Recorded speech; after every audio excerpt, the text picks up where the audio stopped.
Hey guys, welcome to Evolution Now Project number 28. This episode is brought to you by Golden Rock Media, a digital marketing agency specializing in revenue generating content. I'm your host, Damien Chinappi, alongside JJ Wolf.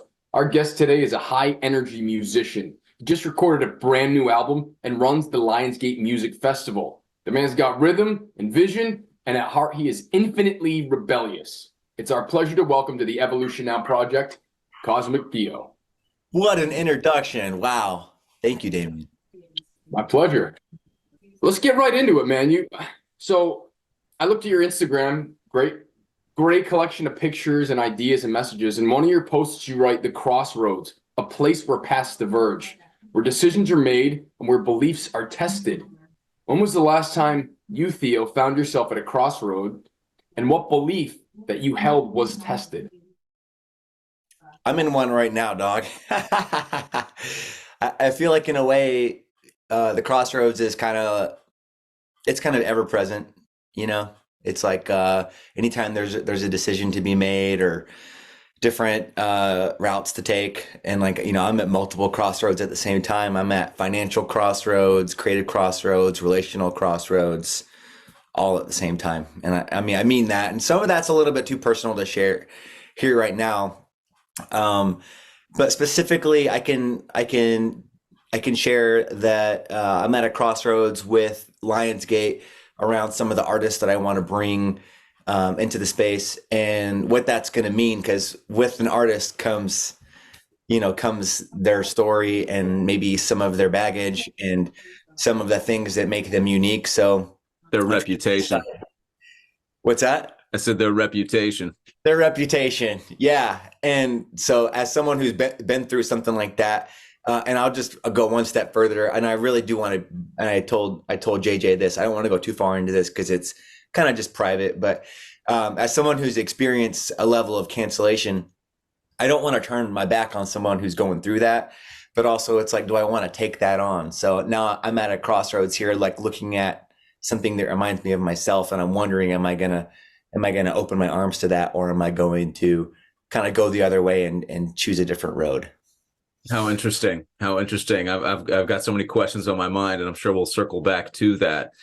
Just for our audience, it's wonderful to have you here on the Evolution Now show. If you'd love to share just a little bit about who you are and what you do, how do you describe what you do?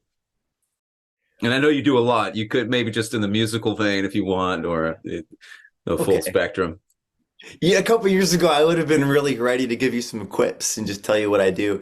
But the older I get, the more I don't even know how to answer that question.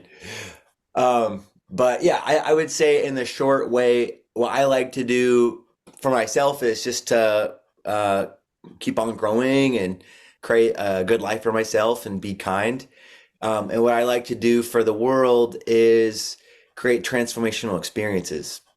So whether that's me sharing my music, for me, it's more than a good time. It's about sharing, new stories and alternative ways of looking at the world and inviting people into the space of my songs that, I believe has some medicine.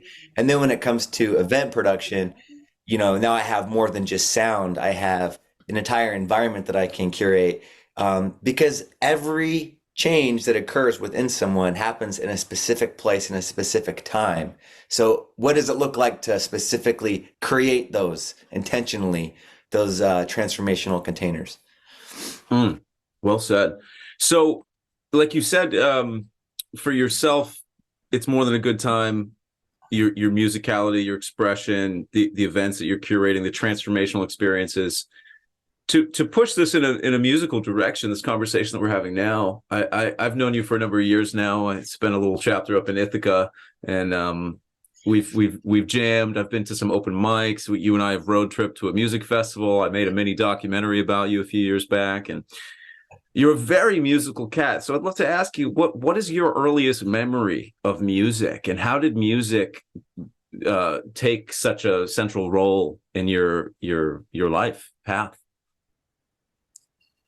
Yeah, well, I'm gonna go all the way back because I actually was not brought up around musicians. I was not really empowered as a musician until I chose that for myself later in life, like high school times. But my first memories that were powerful around music. I mean, I did go to church and I was, I guess, singing with the church, but to me, that's almost like being force fed broccoli. I mean, like it almost made me not like music or something. I don't know.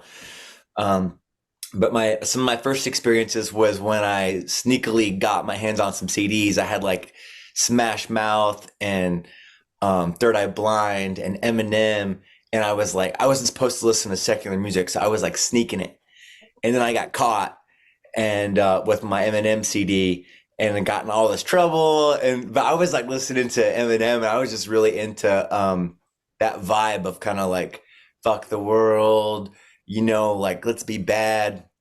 And that's probably because I was repressed through my Christian upbringing.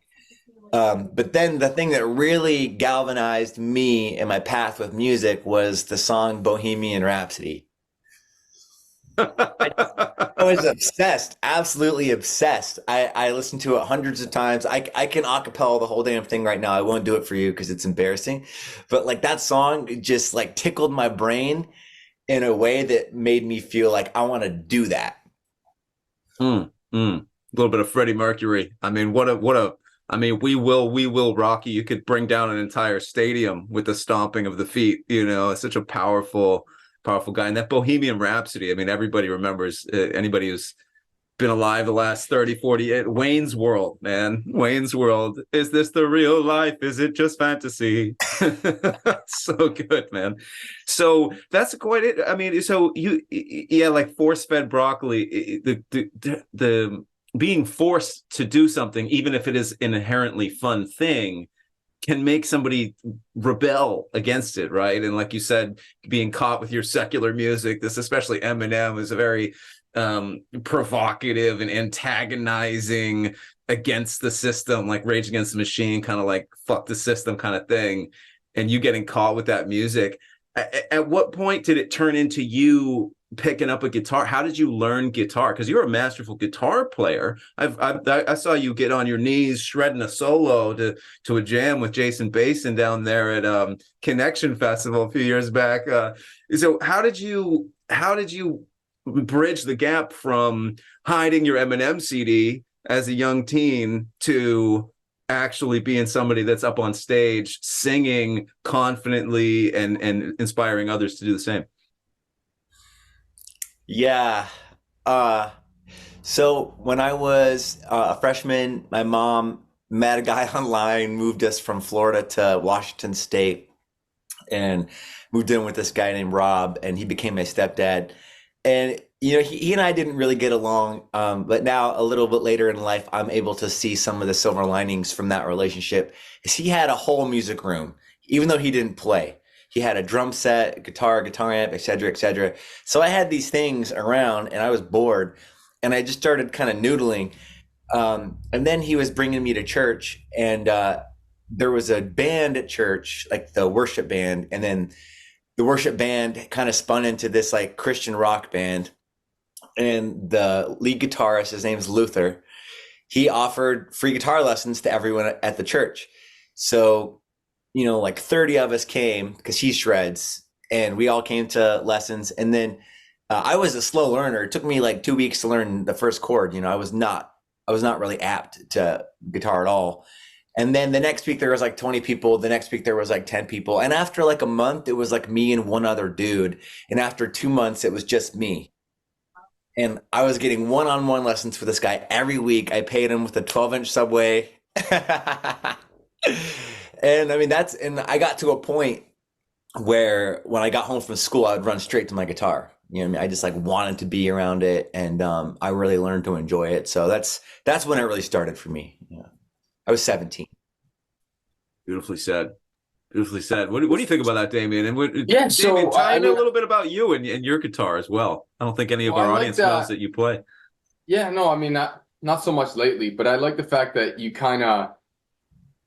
start out with a pack of people. Everyone, I want to play guitar, I want to be a musician. Yeah. A couple weeks go by, everyone falls out, and it's just you standing. And like that quality of persistence, man, that's something that I admire in people because it's something I've seen in myself. And there's a great quote. I think it's a Winston Churchill quote. It's something like, continuous effort, not intelligence or strength, is the key to unlocking potential. So if you just keep showing up, and then you're aware that you want to get better. I love that.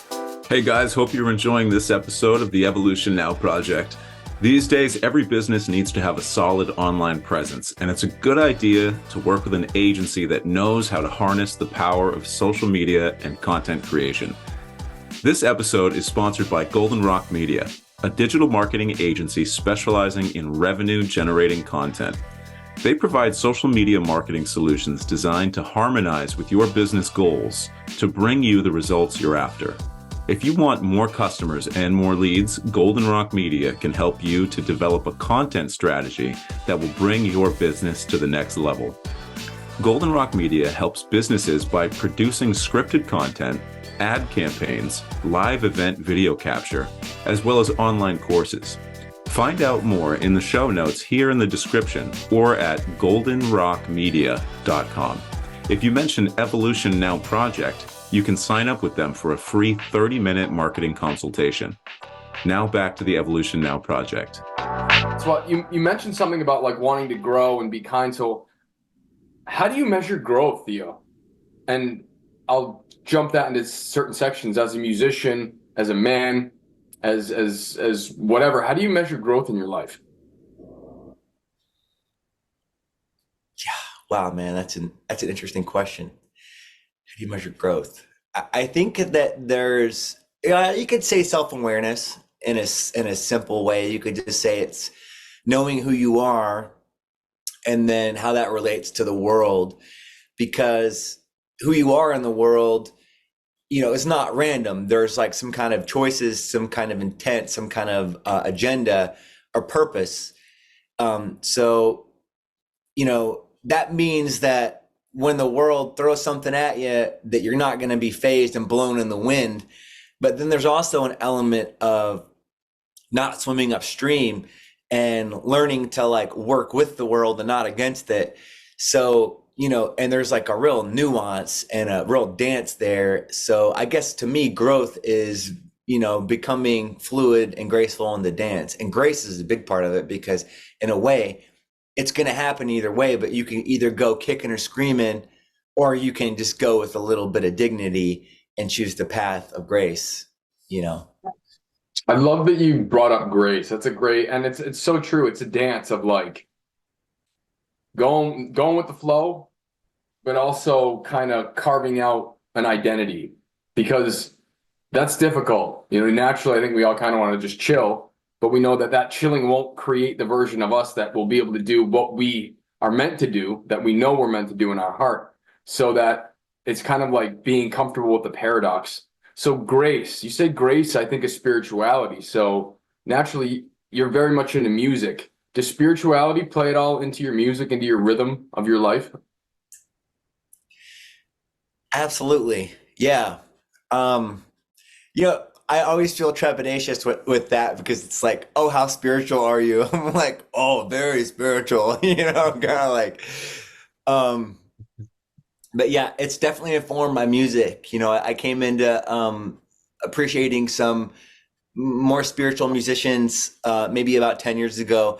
And, the first songs naturally I wrote were about heartbreak and things like that. And then eventually I was able to zoom out and write songs that were more oriented towards the collective, more oriented towards the journey of life. And then eventually became almost like medicine kind of songs of like worship and praise, but really also a way to relate to people, because, inspiring someone through music or through your life is in a way the greatest gift, because you can't do anything for someone, but you can inspire them to do it for themselves. So I guess that's kind of what spirituality means to me in a way, is inspiration. It's almost the same word. If you think about it, there's that spire, that breath kind of root. So yeah, how has spirituality informed my life and my music? I think it actually goes back a little bit to that last question, is around like, there's that prayer. It's like, allow me to, accept what I can't change, to change the things I can, and the discernment or the wisdom to know the difference. That to me, in a way, sums up spirituality in a nutshell. It's a technology. It doesn't mean that you're weak-minded. It means that you're tuned in. for me. So yeah, I mean, it was just a natural thing to come to spirituality and to let that be a part of my daily life. You got my altar behind me. It's the first thing you see when you walk into my home. And then for it to inform music, my money, my relationships, all of it, it kind of is like it's like a ever present kind of like ether that we like live in. So for me, it is in a way everything. Very cool. Very cool, man. There's so many layers to that. It's one thing is music ever not spiritual? When you connected the word inspiration and spirituality, that spire, that respiration, the inspiration, the act of singing in and of itself is a celebration of life. And that celebration of life, I think, is the fundamental thread that ties together all spirituality and all religion, which are two separate words that are related, religion and spirituality. But that music and that reverence for life, it really is it's a beautiful thing. And you said there's so many things I want to touch on with what you said. One of the things I just want to call out is just that songwriting in and of itself, there's like musicianship, there's the ability to perform, there's performance, like the skill of performance, and then there's the instrumentality. How well do you play your axe, your guitar, your drums? But then there's the songwriting, right? Damien, you look like you're chomping at the bit a little bit. You want to jump in? Yeah, well, I love that you touched on all those elements of performance, of creation. When we're talking about this is an art form. And one thing I really like to ask people on this is, what does the word craft mean to you? You're a songwriter. You're a musician. You have craft. What does that mean to you? And how do you actively try to enhance your own craft? Oh man, yeah. This is getting real good. I like where this is going. I told you it wasn't going to be totally easy. Not just a conversation. It's the Evolution Now project.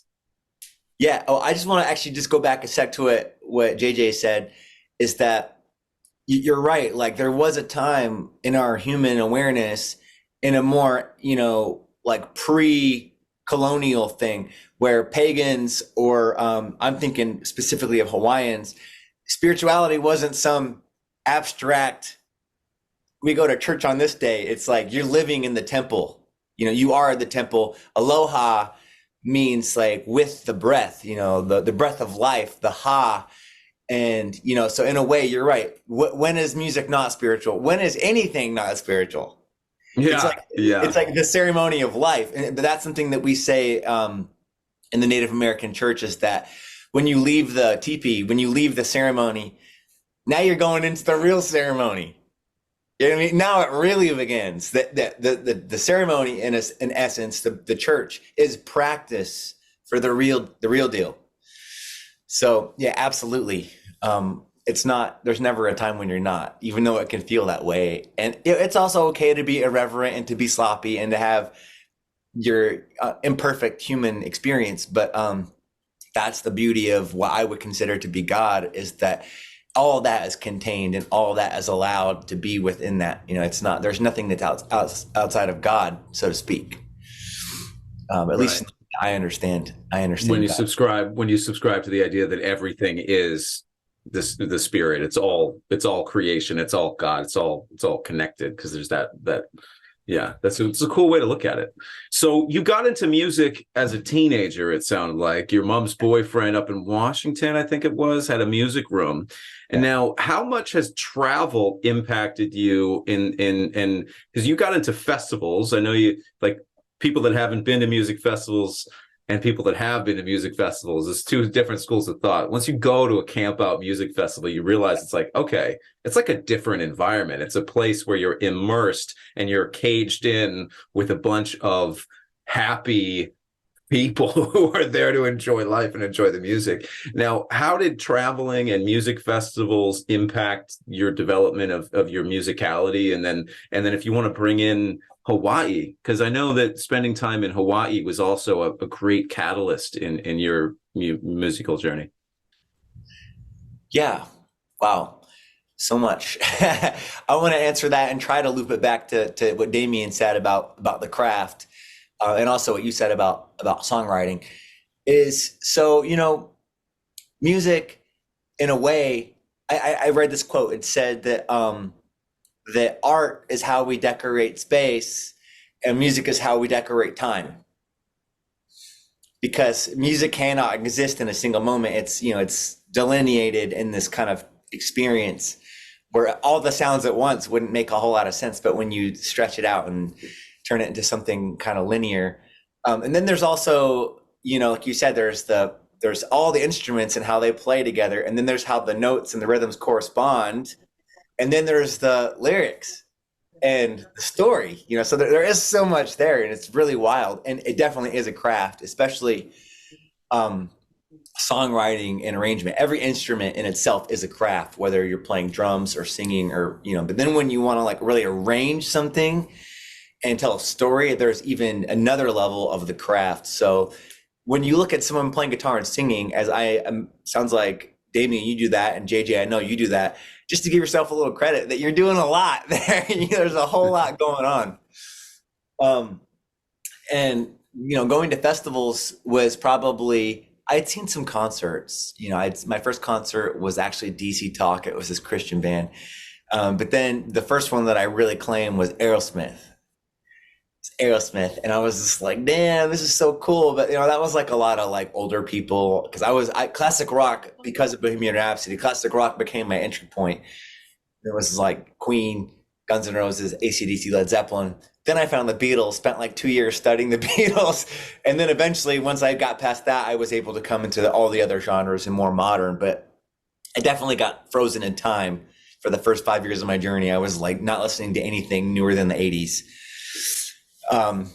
So the music festival experience, see, that's like a convergence. Typically, some music festivals are very genre specific, but generally speaking, it's a convergence. So you're being exposed to new things. You're being exposed to new people. And then you find off in the fringes by the campfire, there's the guy with the fiddle or the banjo, and we're about to freestyle something or whatever. So yeah, I think that really was a part of bringing the magic to the experience. And then you get to see like in real time how people are responding. And it taught me that there are no genres, there is no good music, there is no bad music. There's just something that's working and connecting with people in that moment, or it's not. And that's okay, because if you have 10 people at a campfire and only one person's connecting with what you're doing, that's not a failure. If no one's connecting with it, you're still having your own moment. So I guess it's kind of getting the good and bad out of your head, and just understanding that, music and art is really, it's a relative thing. It's a personal thing. But then you can ask yourself, what if I do want to connect with a lot of people? What if I do want to create kind of a universal message? What does that look like? What does it look like to be popular, or to create pop music or something like that? So I would say, instead of answers, there's just a bunch of questions there, but there's questions that you ask yourself, and then you can kind of inform yourself based on what you're trying to do. Beautifully said. Beautifully said.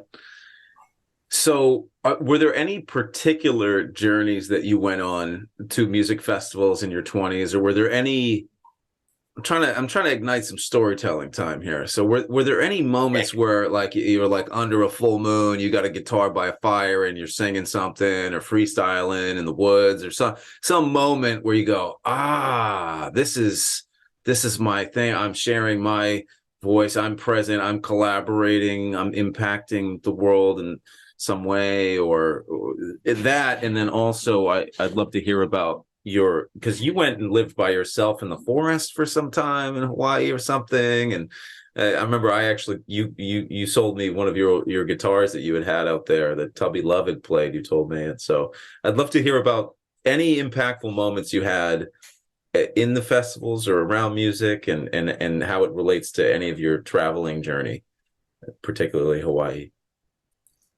Yeah. If you feel like you can talk on that, or we can move on.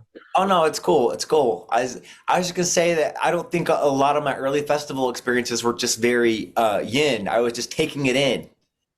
I was just soaking it up, seeing people on the big stage. My first few festivals were in Europe. Actually, I went to Reading Festival and Hova Festival. They were absolutely massive. It was like Smashing Pumpkins, Kings of Leon, Amy Winehouse, Incubus, Queens of the Stone Age, stuff like that. So, you know, I wasn't there.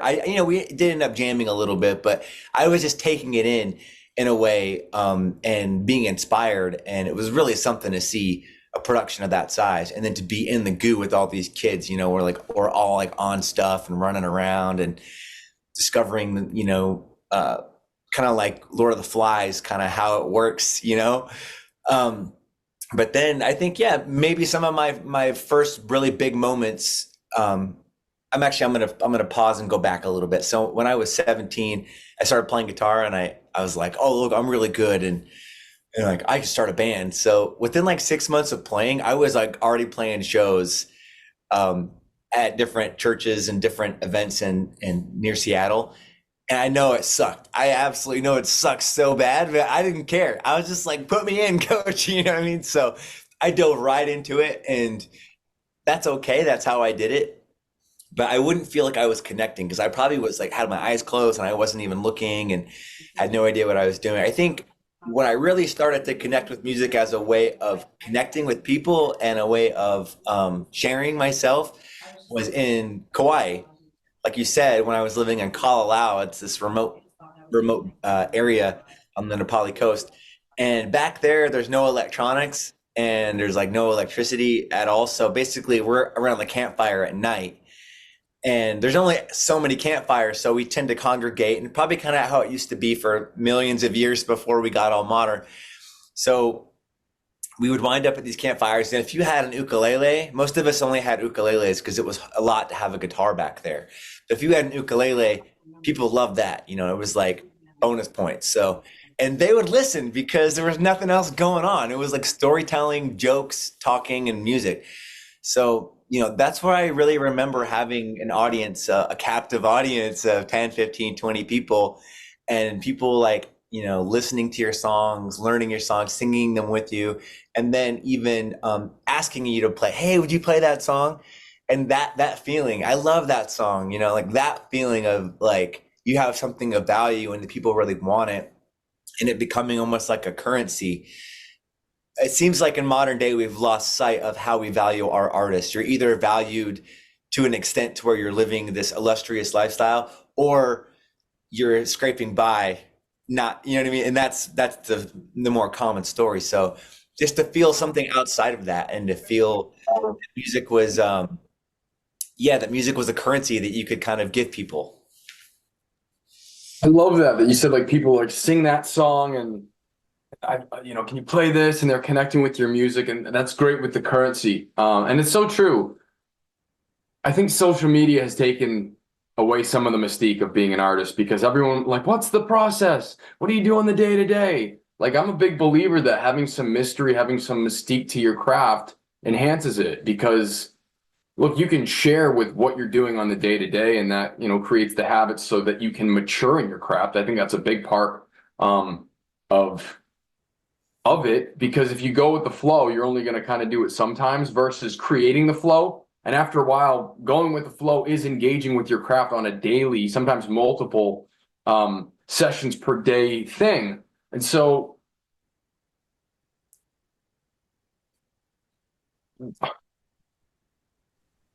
what's been the hardest thing about being a working artist, and how have you overcome that?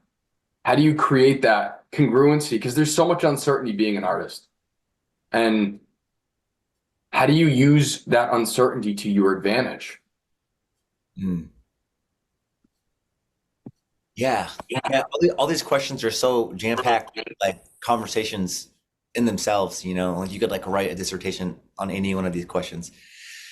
I think that the quote, if there's not room at the table, if there's not a seat at the table for you, then build your own table and invite others to sit at it, kind of sums up like my approach to music. I always felt like an outlier and an underdog. And I don't know if that's a story from my childhood that I carried into my adulthood, but I started hosting events, curating events and even like coffee shops and open mics. I ran an open mic for 3 years, which was wildly informing for me because it taught me a lot about elevating other people, which ironically taught me how to, when it's my turn in the spotlight, to be unapologetic and to take that time. I was only able to learn that through helping other people find their themselves and their voice. And what's cool is one of the guys that came to my open mic, I think his first time playing in front of people like ever was at my open mic, and he's doing an album release, music video release on Saturday at in Ithaca at the Kava Bar. His name's Brett. He goes by Brett Lionheart, and I'm gonna open for him now on Saturday at his album release. So it's really cool to see people take that momentum and do something with it.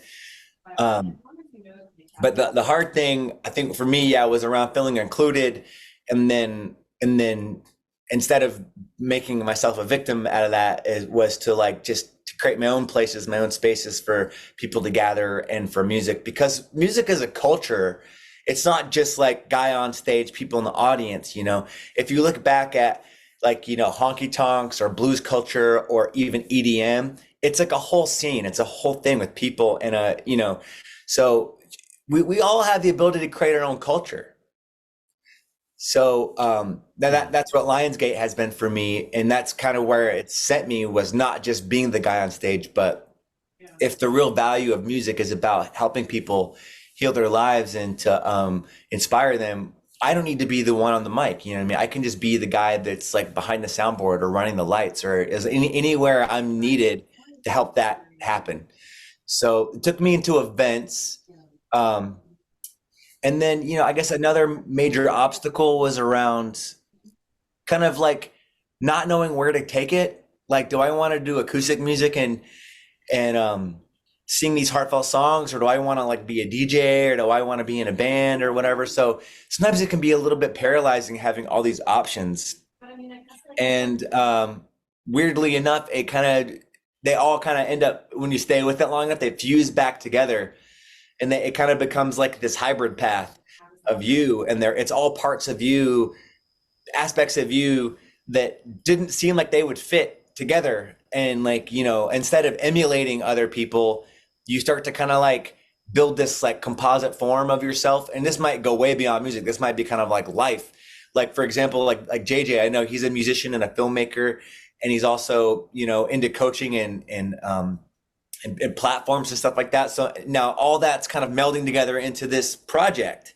You know what I mean? So it's like this thing where it all kind of starts to fit together, but you got to stay with it long enough, which goes back to what you said, Damien, which is like be the last man standing kind of thing and not get discouraged. And you have to take it upon yourself to stay inspired, It's so true. Like the maturity aspect of like, I want to be a musician or a filmmaker or a writer. And you realize it's all like your statement earlier about like, you're always in church. Everything's practice. I love that. And that's something that's been a theme in my life of like that. You can always engage. You can always be spiritual if you're looking for it. And you've mentioned like music is medicine, and you just said healing, and you talk about community. So what would you say to somebody that's like isolated and really wounded and feeling disencouraged? Do you have any advice for that kind of individual out there that may be listening to this conversation? Yeah. I know how that feels. I don't know how you feel necessarily. I don't want to assume because you're you, but I know what kind of reaction that can cause. It can lead you to want to isolate more, and it's just like you don't want to be seen like that, like, and you feel like you're a drain, or like either you feel like you suck or the world sucks, or both, and often they go together.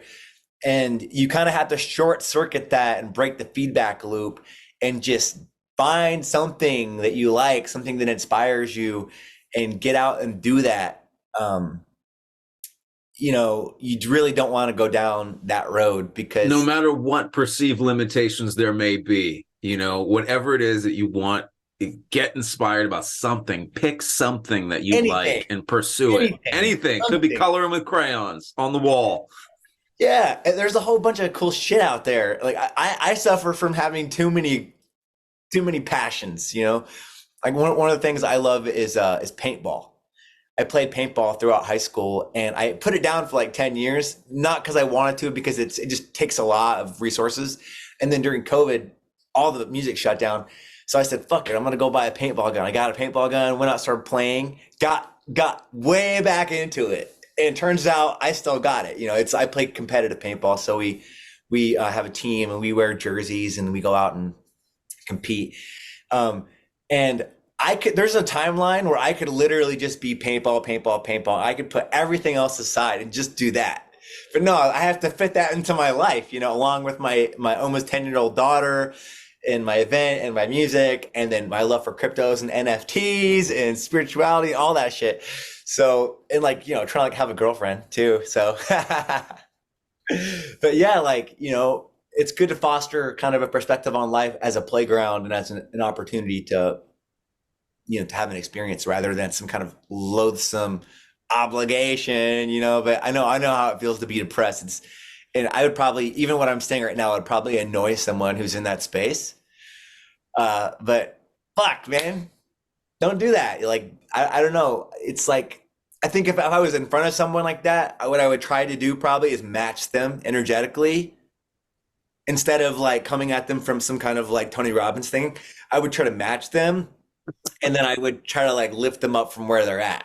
So it's one thing to tell you how I would speak to someone like that. It's something else to actually be in the presence of someone like that and really care enough to want to inspire them.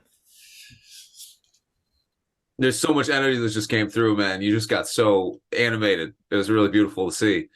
That's a great question, Damien. And that's one of the things I love about working on this Evolution Now project with my wonderful co-host, Damien. You're such a thoughtful thinker and an eloquent speaker. And you bring up this the shadow side that I tend to err towards. Life is rainbows, and you're, what would you say to somebody that's isolated and in a dark place? But circling it back, Theo, why did you decide to create the Lionsgate Music Festival? And talk to us about the inception of the idea all the way to realizing the vision and making it happen. Year 1, year 2, coming up to what year are we on? I mean, technically 5. Yeah, it'd be year 5. All right. Non-PC warning here. Lionsgate started, our first event was actually on 4th of July, and it was a party out here in upstate New York in the woods on my property that I moved to during the panorama, where it was literally the only thing happening. There was no other music. Everything was shut down, and I was struggling without music. I had a bunch of gigs booked, and then it all got pulled out from under me, and we were all isolating. And I was like, man, we gotta throw a party. This is important. It's not some kind of optional thing. It's very mandatory that we gather around music. So the first event was just literally kind of an act of defiance during COVID times, just to say, we're going to fucking do it anyways. And we got attacked for that. People showed up, and some other events that I was a part of too, they showed up and protested and called the health department on us. And then the cops came, but the cops were like, hey, First Amendment. Yeah, you're allowed to do this. And I was like, that feels good. It feels like the enforcers of the laws themselves are a little bit more 1A oriented. So for me, it was all I could muster around my rebellious spirit to say, no, we're not going to comply. It started like that. It started we're going to fucking do this. And that was really what created the momentum around it. Was we were throwing parties where there was nothing else happening, and the people that were still willing to gather came, and we started vibing. And we started to realize, oh, we're the fucking ones that are going to do this, And then every year from there, it's been that spirit that's kind of carried us. It's carried us and grown. Yeah. So it started from out of a necessity. We got to gather. We got to celebrate music. We can't have this on mute, this important part of our life, and then it's oh, wait. You look around, it's no, we are the ones we've been waiting for, to use a cliche phrase. I can only imagine what that must have felt like. That, kind of like, we're told we can't do this, but in your heart that you must do this. I mean, it's easy to forget how it felt, man. It felt like the end of the world, dude. It felt like we were never going to be able to do that again. I remember we had a Thanksgiving gathering and it was like illegal. We were breaking the law, we had to like keep it a secret. We didn't want someone showing up, like the cop showing up and breaking it up. It felt like freaking, I don't want to like draw a parallel to any other world events, but it felt fucking really apocalyptic and authoritarian and really like a courageous act of defiance at the time when we did it. That's the spirit it was kind of forged in. Yeah. It's something really cool. So I'm thinking back when you said, the original time when you learned guitar, there were many.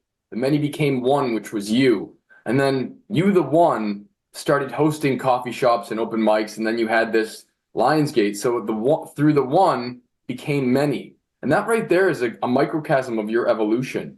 And I'm a big believer, the essence of art is communication, taking a feeling, a memory, an idea, a situation, and being able to go, oh, I get it, to somebody else without really like careful articulation, which people have done with your music. And I've had similar experiences.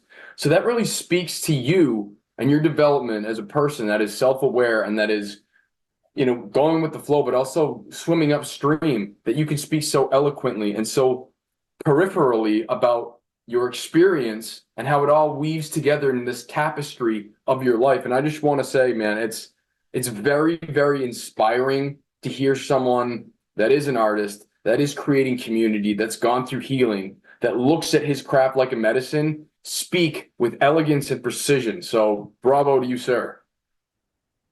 Damien, dude, thank you so much, man. I love that image. As you said, the many became one and then the one became many. I'd never thought of it like that.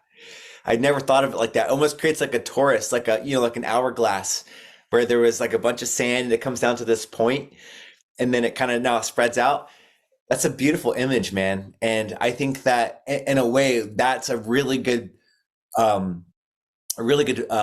visual to remind yourself of the importance of your contribution and also what it means to be of service to others, because you can activate someone, you can inspire someone, and it's not just that person, because that person can go on and inspire others too, you know what I mean? So it really gives us like a sense of like motivation for how we're going to change the world.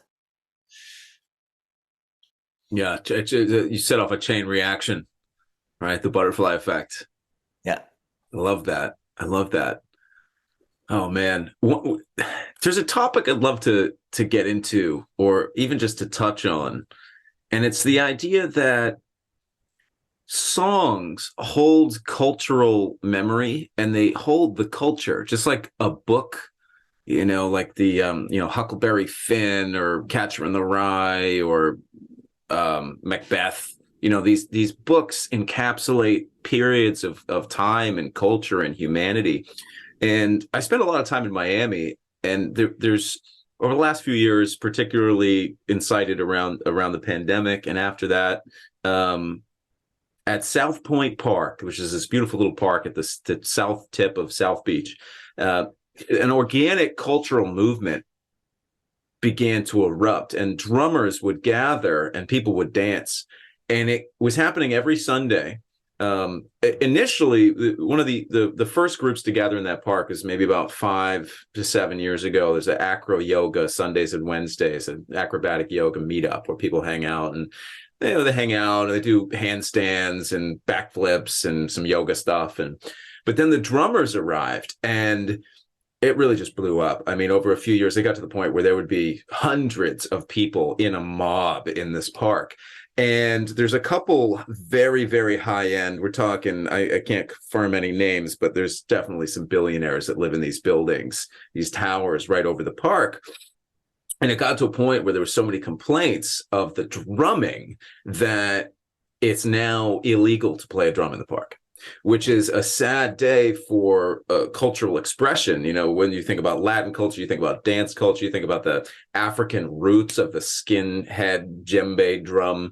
And so I just to touch on that, since we're recording this and talking about it, I wish there was a peaceful resolution that said, okay, well, no drumming after 8 p.m. or some sort of cohabitation allowance for the musical celebration in the park. But when I think of songs, because I've been playing guitar for about 15 years or so, since I was a teenager, and I've learned and I've taught myself and memorized around 100 songs of, from things like the Beatles or Jason Mraz or the different pop and rock artists.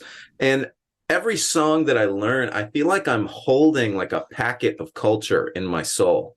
And when I get to share it around a campfire or on the beach or whatever setting, an open mic or on a stage, I feel like I'm transporting this little packet of cultural knowledge and history to that audience, to the people, and keeping it alive. And our human journey has been word of mouth, passing along stories and culture and recipes and directions, and don't eat this berry, eat those leaves, and this and that. So I know I've just kind of gone off on this circular tangent around the cultural importance and relevance of music. But do you relate with that? And what are your thoughts on music as these little gems of culture? Totally, man. Oh, man. I mean, we're looking at music, when we say music today, we're thinking of recorded music, but dude, I'm not even sure when the first recording, I mean, we're talking barely 100 years, dude. You know what I mean? It's nothing. It's nothing. It's a blip. Microphones and tape. It's 100 years. I mean, we have tens of thousands and thousands of years of music, of the oral tradition of music, the the stories around like the history log, the journaling of our collective consciousness around wars and seasons and ideas and wisdom and all that stuff. Music as a conveyor of that definitely holds so much more relevance and power historically before it was recorded, and the necessity of it before it was recorded, like how it was a part of our journey as an evolution, to contain it. Because like I could tell you a story about the time when our village fended off a warring pack of cannibals. I could tell you the story, but it would only last so long. But if we turned it into a song, it could last forever. It has a way of like slipping through the ages, when you create art with it. So yeah, I think music as this continuity through our evolution as a human race, that's a whole nother thing. You know what I mean? It's super cool. And there's actually a really fun fact about that. I forget the exact words, but there was kind of like Homo erectus or Homo sapien, and there was like Homo sapien sapien. There was kind of two branches of the early humans. We're going way back to the beginning of time as far as what we know about our modern evolution, as a being. And there was these two different kind of tribes where one of them was like this and one of them was like that. And then one of them died out and the other one succeeded. And we are the descendants of that. Right. And they were going over these ancient sites where these people were living. And they were going through the records and trying to find some kind of evidence as to why this one evolved and became us and why the other one died out. And there was one piece of evidence that stood out that was, kind of decidedly the thing. And it was a bone flute. A bone flute. And the reason they said that this is the thing that made them different was because at nighttime, these different tribes would gather around the fire because it was safety and warmth and it was community. That's where community is forged a lot of times. During the day, you're all off doing your thing. You're gathering, you're hunting, you're processing. And then at night, you come together around the fire. Well, this other tribe was only able to gather in like groups of like 10 to 20. After 20, they would start to implode. They would start to fight and then they would splinter off.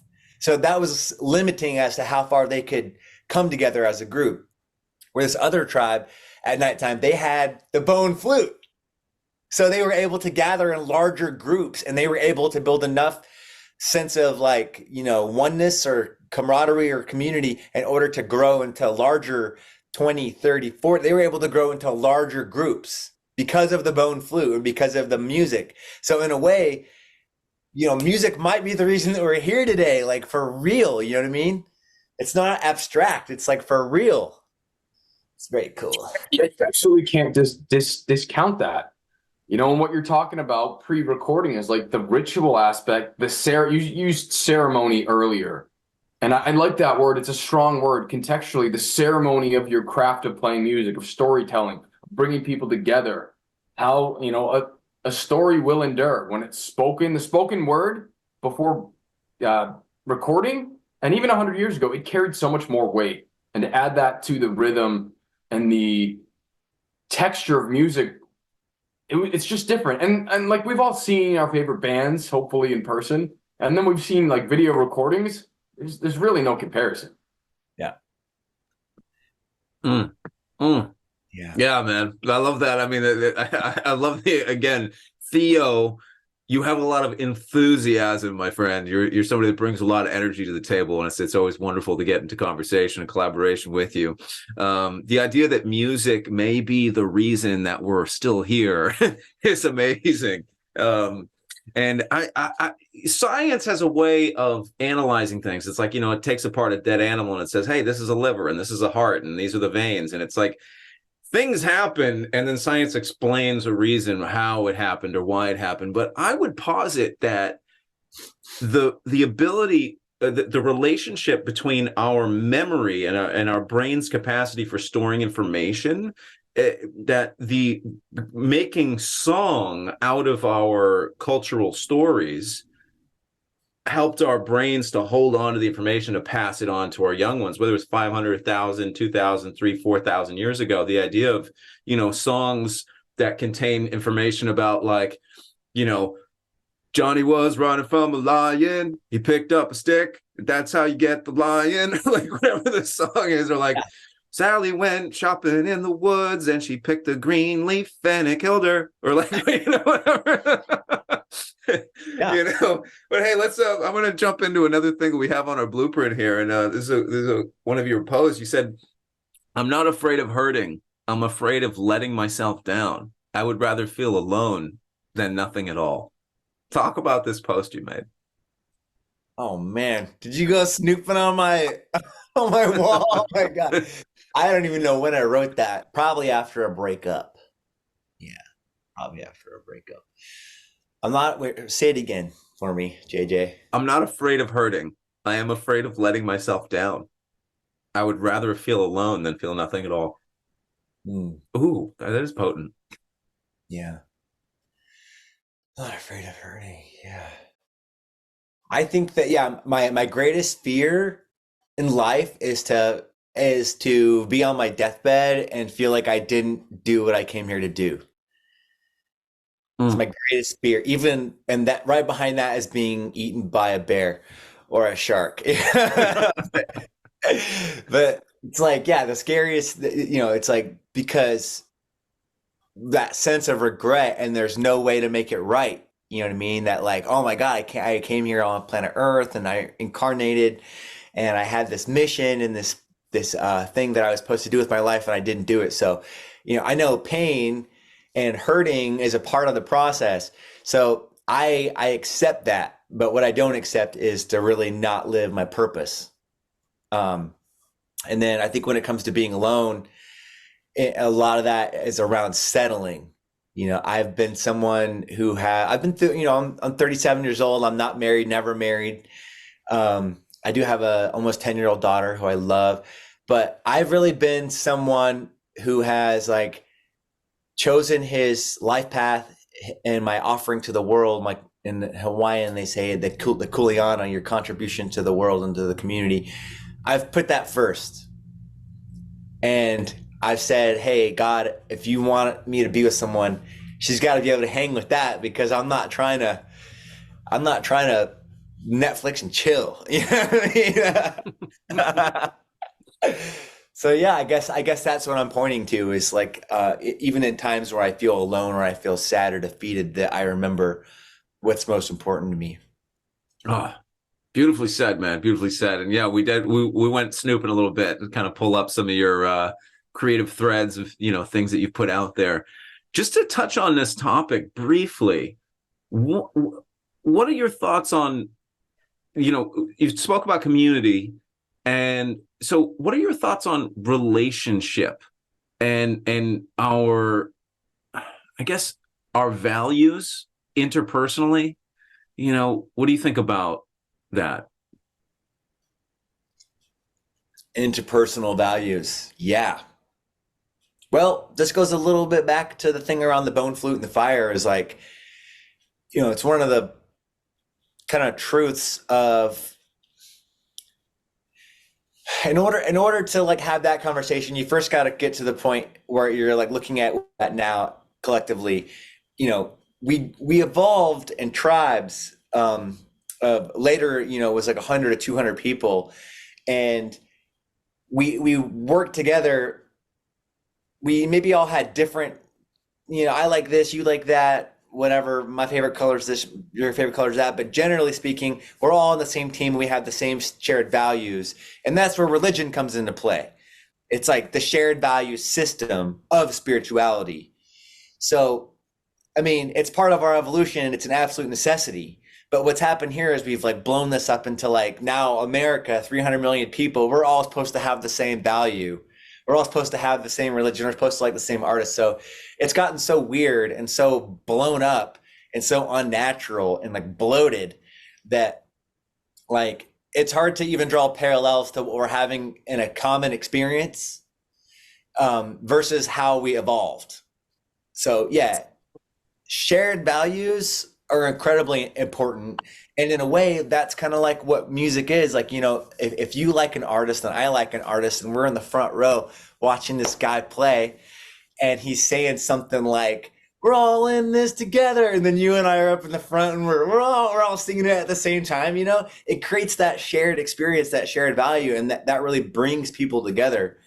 So, I think we've kind of lost sight of that a little bit in the modern age, and especially because the media and, the way I perceive the media, it's basically an extension. It's a tool of the elite to keep us bickering amongst ourselves so that we can't unify and reclaim our resources, So to me, that's kind of a conspiracy way of saying, that we are divided and there are tools being utilized in order to keep us that way. So I think, it's our sacred duty to see past that and to build bridges where there were walls and to seek the common ground rather than focus on our incompatibilities. Yeah. I mean, it's so spot on because, people don't even have discussions anymore.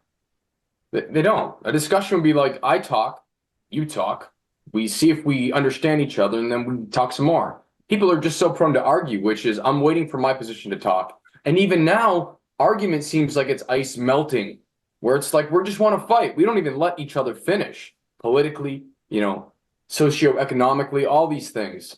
And it really speaks to, hey, I want to rebel against all this stuff, which brings me to my next question. For you, Theo, is, JJ said for this, you got high energy, you're a musician, a great guy, but you also have a rebellious spirit. He even said as much as that you may be an anarchist at heart. Is this true? And why? Yeah, man. Well, there was definitely a rebel without a cause element to me. And I think the way I understand that now is that there's like a little essence of something inside of you that you're born with that you don't understand at first. It's just there. It's just like the fuck this, don't box me and don't tell me what to do thing. And then later in life, that seed grows into something that you can manage and that makes sense. It all starts to make sense later in life. So I was a rebel without a cause. Now I'm a rebel with a cause. Either way, I was a rebel. Anarchist. Yeah, I actually learned a little bit about that. That word used to scare me a lot. I learned a little bit about it. There were several times in history where the people overthrew the government, which is what happened in France, where they decapitated the king and the leaders and all that stuff. And And you would think, oh, without the government and without the police, the people would just turn into cannibals. Not the case. People are surprisingly good at self-organizing and at managing themselves, even in cities of hundreds of thousands of people. So I was like, wow, maybe if the government didn't fall apart, we wouldn't turn into Mad Max cannibals. You know, maybe there is a way for people to self-organize. So I think in a way, anarchism is not just saying fuck you to the powers.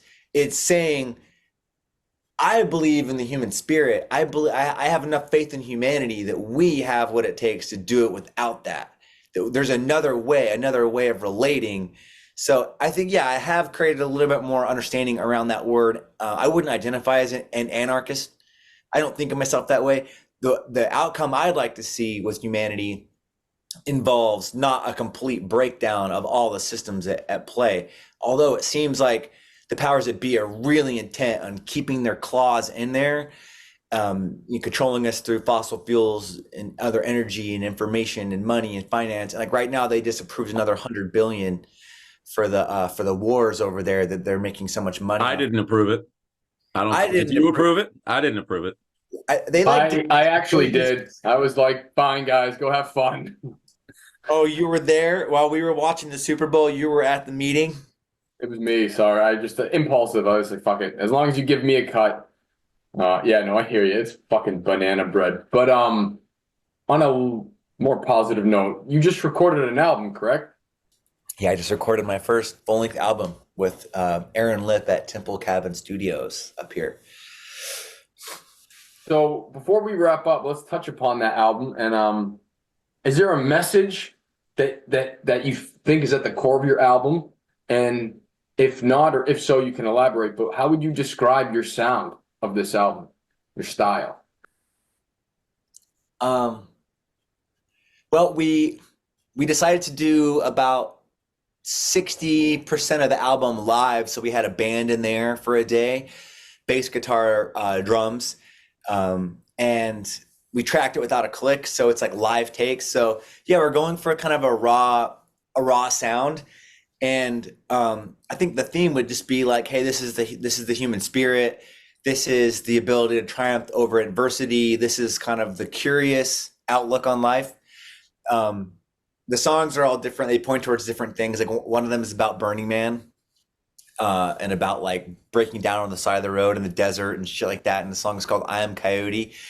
So, I mean, it's kind of funny in that sense. Some of the songs are like very much love songs. Some of them were written like in medicine space. So it's kind of broad, but yeah, I mean, I think that the human spirit, and the name of the album is going to be Sojourn. So it's like, the soul's journey. That's kind of like the underlying theme. Yeah. Very cool. Would you like to talk just a little bit about maybe how you organized the musicians to go into the recording process and what the studio experience was like? Just a little bit. Yeah, I mean, it actually all kind of fell into place. It happened kind of fast too, because I had a trip planned and there was a small window to record. But yeah, I met these guys living in Ithaca, and they're the two musicians that we brought in is Sam Fishman and Joey Arcuri.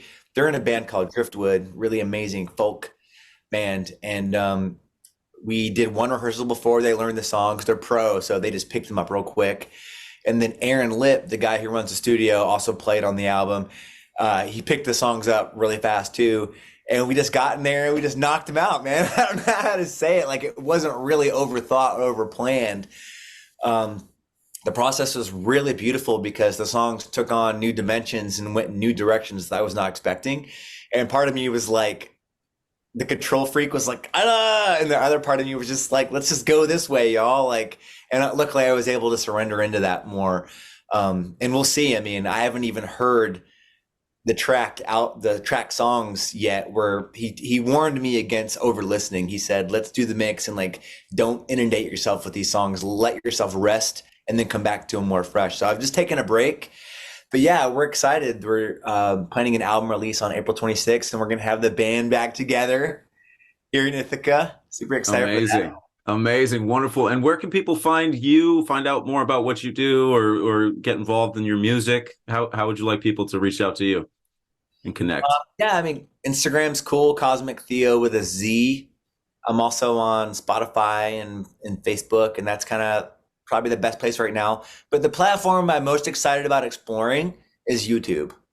So I'm also Cosmic Theo on YouTube. Holler at me there. I'm trying to get to 1,000 subscribers so that I can start monetizing. Because if I can support myself through my art, then I could just do more art. That's why I want to do that. And that's what we need. I truly believe that the world needs more artists, and we need to support our artists. Like you said, they're either at the top or they're forgotten about, and we need to support the arts more. So thank you, evolutionaries out there, for listening along and watching. This episode is brought to you by Golden Rock Media, a digital marketing agency specializing in revenue generating content. Thank you to our sponsor, Golden Rock Media. You can find out more about them on our social media pages and the descriptions associated with this episode. Damien, any closing remarks? No, thank you to Cosmic Theo for being such a great guest and sharing with us his wisdom and his life experience. Very much an honor to share this space with you, sir. This was a fun one. Yeah, you're awesome, man. JJ, thanks for inviting me. And my closing remark is this. Oh, yeah. All right. Thanks, guys. See you next time. Peace. Peace.